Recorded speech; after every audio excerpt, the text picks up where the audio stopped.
Alex, and welcome back to another video. Today I am bringing you a dedicated series review of the A Chorus of Dragons series by Jenn Lyons.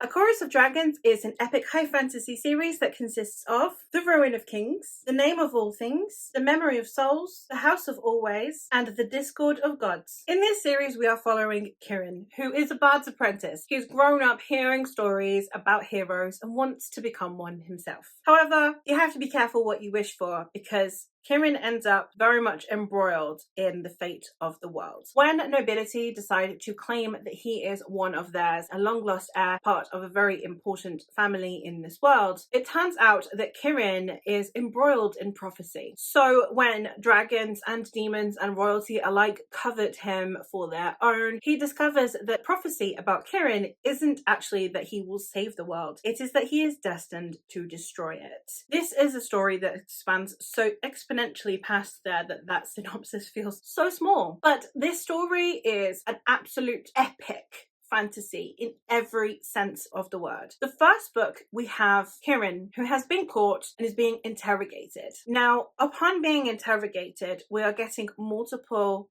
times in Kieran's life. On the one hand, we are getting the timeline between Kieran and his imprisoner. Then we are also getting the timeline that Kieran is telling his jailer, which is the recent lead up to events. However, his jailer, who can read his mind, very much is like, no, we need to go much further back than here, and tells a further back timeline, which means that we have a past third person timeline, a past first person timeline, and a present timeline, all woven seamlessly together. And you can see how they all kind of patch together eventually. The second book is somewhat similar, but we are getting it from the perspective of a character and then someone who has been following this character, and then also Kieran in a more recent timeline. And then all of those plots converge and become one in book 3. This series has so many things going on. It has an almost paranormal vibe to it, where you have mimics and shapeshifters. We have the demons and the underworld. We also have epic fantasy vibes with dragons and royalty, all combined into this absolutely magnificent series. Before I continue, I am obviously going to point out, in case it's not apparent already, I gave every single installment in this series 5 stars. It is a new favourite series. This is a gush review. So if you are here to hear some kind of thorough criticism, then this is not the review for you, because I am here to just praise the heck out of it. Starting with the writing style, it's an easy prose to get into. It's supposed to capture your attention from the get-go, because the pacing is breakneck pace. It is so many things going on, and you do need to remember things. There is a glossary to help you along, but you do need to remember stuff if you're going to continue with the flow and not have to keep going back to the glossary. So if you're new to epic fantasy, this is probably not going to be the easiest place to start, despite the fact that it has this really easy and approachable writing style, because of the amount of content that is in the story. The world building in here, therefore, is absolutely masterful, because there are so many things going on and I never really got lost. We have different groups of people who have different belief systems, different organizations of society. We have like the horse people, we have the royalty, we have the lower classes, we have the city folk, we have the religious folk, all of these things. We have mages, so many different groups of people, the demons, the dragons, etc. Handled really well. We have like cult-like people and sects of people, assassins, anything you can kind of picture. She threw everything but the kitchen sink in there, and I'm appreciative of how well handled that was and how distinctive each culture felt, which again, when you're chucking that much in, could very easily fall by the wayside. I don't think any of the societies felt like the most unique society I've ever read, but just the combinations did, because obviously having like demons that are normally lately reserved solely for paranormal in alongside a horse people, Dothraki, Rohirrim kind of vibe, like those kinds of things, just the way that they surmounted was really interesting. On top of that, we do have a somewhat queer norm society, depending on which group of people you are with. You have people who are gender neutral, you have people who are trans, you have people who are gay. Our protagonists are in a why-choose relationship eventually, and we have just a lot of gayness going on, a lot of queerness going on, and it never felt too oppressive. It never felt like, oh, we're just here, we're going to include gay characters just to add to the trauma. There was definitely queer joy in there, which I think a lot of epic fantasies, because it's normally quite dark, there's a lot of emphasis on the pain that would come with being queer in these kind of societies, instead of there being a lot of queer joy, which I really also appreciated. The characters themselves, however, which is the bit that I really want to focus on, was my favorite element, and I loved every single one of these characters. They have my heart. Now, the villain initially does have mustache twirly, evil lord, evil mage vibes to him, but there's so much more depth that comes throughout the story and so much more that comes to it. I'm not going to say that he's like the most fleshed out villain I've ever read. She clearly had a further thought process that I need a villain, he will do, which I appreciated. But our protagonists are just some of my favorite characters I have read. I feel like Kieran's sense of humor is absolutely hilarious. There's a lot about Kieran that very much could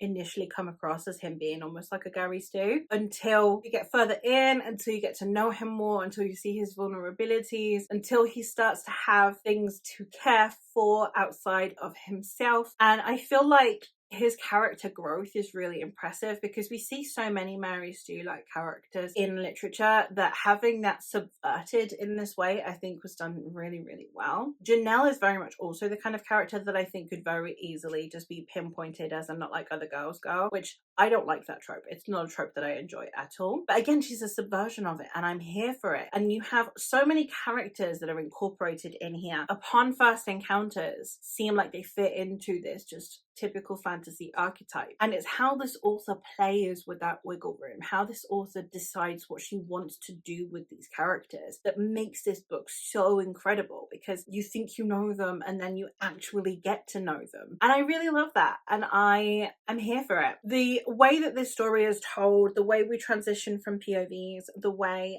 that each POV actually genuinely brings something to the story, it brings something for the emotional stakes. I didn't mind transitioning from POV to POV as well. There were no POVs that I was like, oh, I don't want to be in this character's perspective. So many of the classic fantasies that have the shift in POVs, multiple perspectives, there was always one or two perspectives that I just didn't want to read, and the ones that I preferred. Now, obviously, I love Kieran and Janelle, so I love their perspectives, but there was not a single perspective that I wasn't interested in. And what would be happening is you'd have multiple interesting storylines going on at the same time. I wouldn't want to leave the one that I was in, but I had previously been dying to get back to the one that's coming next. So it still felt really exciting, and I loved that about this story, that I was just constantly excited. I didn't want to put them down. They were the only thing I wanted to be doing and reading, and just such a magical time when that happens, that you just really want to sink into these books and not do anything other than read them. So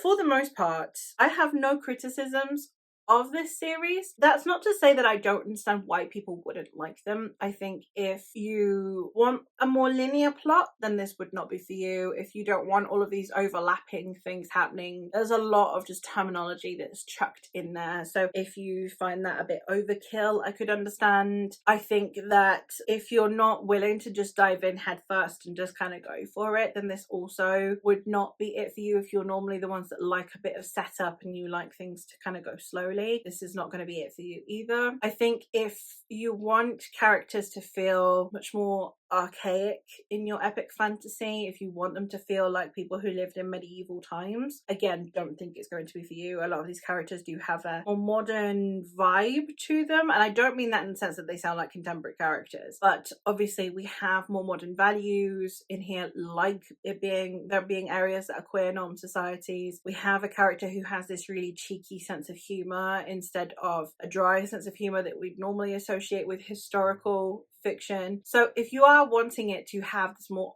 older, more classic vibe, then I don't think this would be for you. And as I said, if you want a linear plot of any kind and everything to just be like brought out neatly instead of all stacking on top of each other and you just kind of have to go with it, then I don't think this would be for you either. The writing style also, because it is quite gentle with how it presents things to you, because there's so much it needs to present to you. I can also understand if you do want a more prosaic or a more classic vibe, then this potentially also wouldn't be for you. So it's not without criticism, criticism. It's just that I do not have any criticisms for it, because I believe that this book did exactly what it set out to do. This series is exactly what it says on the tin. Exactly what you are presented with is what you get for me. I think if you are really, really attached to Kieran, the second book can potentially be difficult, because you get less Kieran in the second book and you've had pretty much only Kieran in the first book. So I can also understand how that would potentially be off-putting to people. Please persevere if for some reason you don't like book 2 as much. I loved book 2.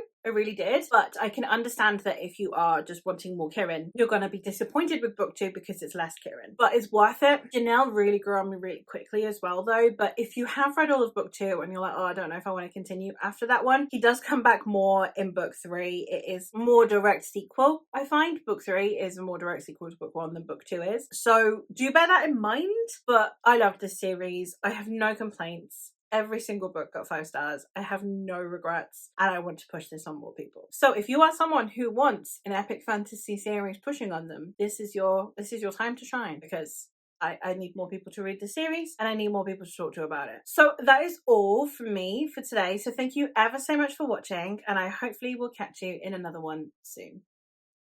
Bye.